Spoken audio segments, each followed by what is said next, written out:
Yo tout le monde, on se retrouve pour une nouvelle vidéo. Donc il s'agit de la présentation du deck bête cristalline. Donc on va commencer par le main deck.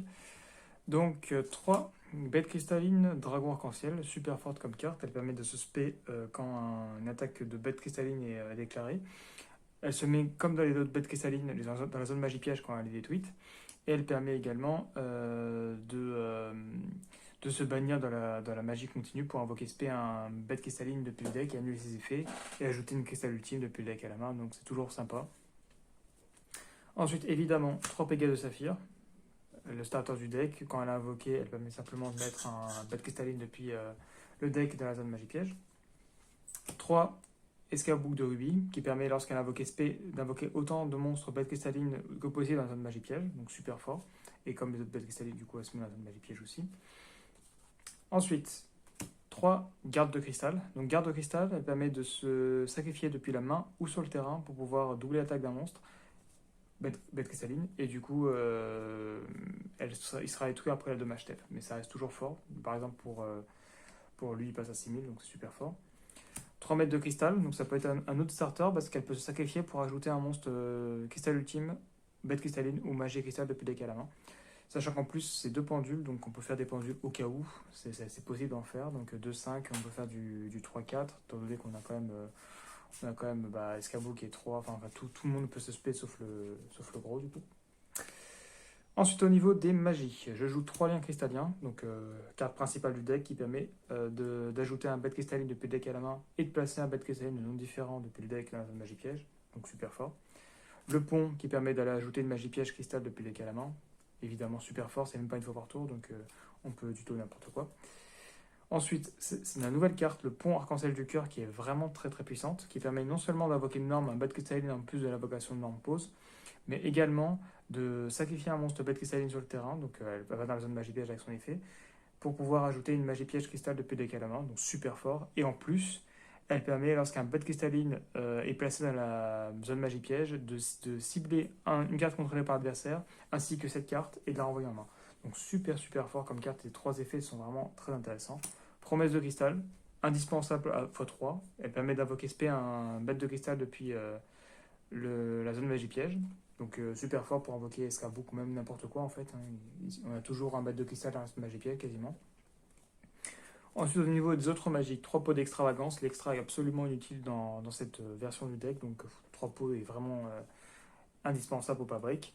Également un pot de prospérité au cas où, donc ça permet de pouvoir faire les deux dans le même tour, étant donné que lui ne restreint pas, lui restreint quand la draw, et là ça tuto du coup, donc c'est toujours sympa. Un pot d'avarice, ça peut brick, mais du coup je le joue quand même x1 parce qu'il faut quand même recycler le deck. Le deck utilise vite ses ressources, donc il faut vite le faire en sorte que les cartes qui sont au cimetière quand on arrive à la fin de notre combo puissent être remis dans le deck pour en piocher deux, donc c'est toujours sympa. Renfort de l'armée, parce que le garde de cristal est un monstre guerrier, donc toujours sympa à tuto. Vu que c'est le honnête du deck, c'est toujours sympa. Au niveau des pièges, je joue 3 miracles de cristal.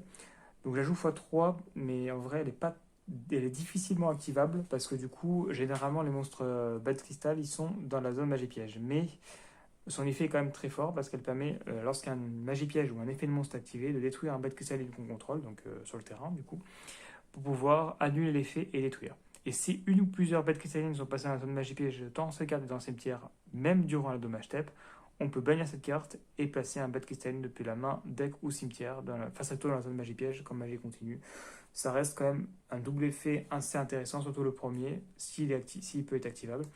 Également, une carte qui n'a pas été éditée dans le deck de structure, mais qui est vraiment super forte, le Cristal Dageki, qui permet d'envoyer un monstre bête cristal dans la zone magie piège pour ouvrir une carte contrôlée par l'adversaire.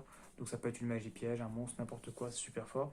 Et que je joue x1 également à la jarre d'avarice, qui est comme pour le pot d'avarice que x1, mais qui sert du coup à recycler les magies pièges et les monstres, parce que du coup c'est 5 cartes pour piocher une carte. Toujours sympa pour pouvoir refaire le combo. Au niveau de l'extra deck, vraiment, j'ai mis n'importe quoi. Là, je ne l'ai même pas mis dans l'ordre. Parce qu'au final, on s'en fout. Et elles servent juste à bannir pour les pots. Donc, je joue tous les liens basiques de duel dévastateur. Donc, Déco d'or bavard, Saryuja, Gaïa, l'enfant incus et preneur underlock. Mais en réalité, on ne le fait jamais, hein, parce que l'intérêt du deck, c'est d'avoir des bêtes cristallines sur le terrain et pas les fusions, parce que les fusions demandent les cristalles ultimes, et étant donné que je ne les joue pas dans cette version, inutile. Donc ensuite, on va faire des exemples de mains.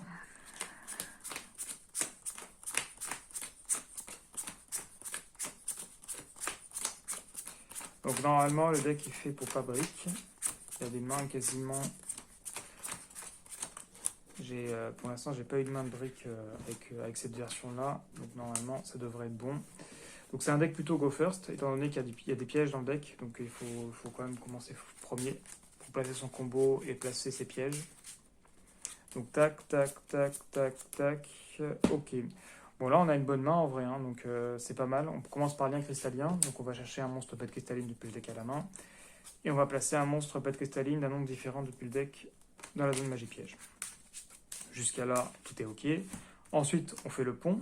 Le pont permet de sacrifier un monstre bête cristalline, donc le Pégase va dans la zone magie piège évidemment. C'est son effet. Puis, on peut aller ajouter une magie piège cristal depuis le deck à la main. Donc là, on va ajouter la promesse, évidemment. Comme ça, on va pouvoir faire promesse sur l'escabeau, qui va rosper la Pégase. Effet Pégase, c'est pas une fois par tour, c'est une fois par carte. Étant donné qu'elle a été rospée, on peut remettre un monstre dans la zone magie piège. Et là, on va pas se priver, on va mettre le bête cristal dans potentiel qui peut toujours être sympa. Ensuite, on set la cristal Regeki.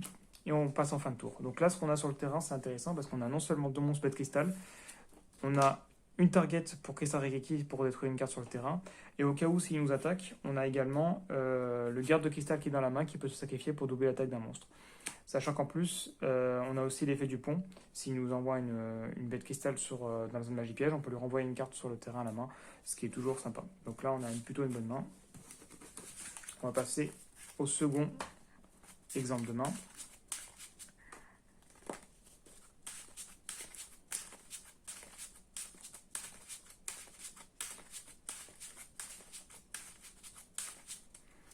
Alors, 1, 2, 3, 4, 5, très bien.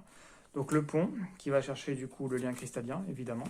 Lien cristallin qui va chercher un monstre bête cristal depuis le deck à la main. Donc là on a déjà Pégase. Ce qu'on peut faire c'est récupérer le bête cristalline dragon arc-en-ciel et mettre dans la zone de magie piège simplement un escabeau de hobby.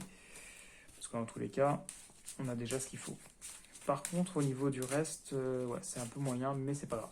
Donc là, on norme le Pégase, on fait l'effet. On va pouvoir mettre, dans la zone magie piège, un monstre bête cristal. Donc on va remettre un dragon. Comme ça, au moins, on aura un dragon et un escabeau. On set. Donc là, ce qu'on a sur le terrain, on a le Pégase. On a le Pégase qui peut être protégé, alors qui peut être non seulement servir quand un monstre bête cristalline, quand un combat qui implique un bête cristalline est déclaré, on peut spé le dragon arc-en-ciel bête cristalline. Donc là, on pourra faire une spé s'il attaque. Et également, en plus, on pourra doubler son attaque, donc qui passe à 3006. Et également, on a aussi toujours le cristal Regeki qui nous permet d'être une carte sur le terrain. Toujours sympa. Donc on va faire un dernier exemple de main.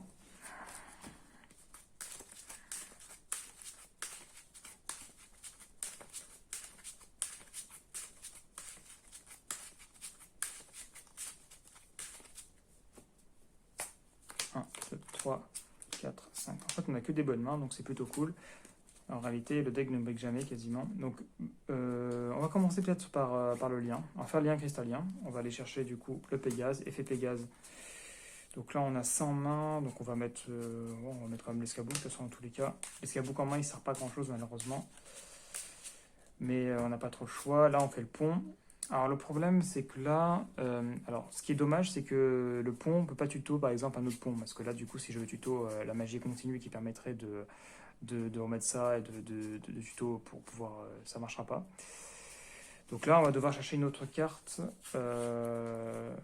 cristal. Donc la promesse ne servira à rien, on n'a que l'escabouk sur le terrain. Donc ça ne va pas nous servir de pouvoir respect l'escabouk, juste l'escabouk. Donc au pire, on va prendre Regeki. Hein. Regeki ou, à la rigueur, on peut avoir un double choix. Alors soit on récupère Regeki, soit on récupère le miracle, selon le deck qu'on a en face. Mais là, en l'occurrence, étant donné qu'on a le dragon bête cristalline dragon arc-en-ciel, qui va se spé quand on fait ça, donc quand il y a une attaque. Donc, dans tous les cas, il faut attendre l'attaque.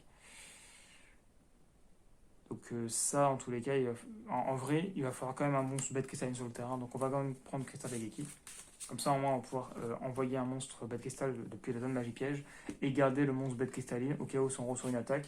Il nous faut un monstre bête cristalline minimum pour pouvoir l'invoquer SP. On aura un monstre à 3000, c'est déjà tout pas mal. On aura quand même une carte pour détruire et le pot d'avarice qui sert toujours à la fin, mais malheureusement, là, on l'a pêché 2 fois de suite. Donc il ne va pas nous servir tout de suite. Donc voilà, donc j'espère que la vidéo vous a plu. Je vous invite à aller voir mes autres vidéos et à vous abonner. Et à la prochaine pour une autre vidéo.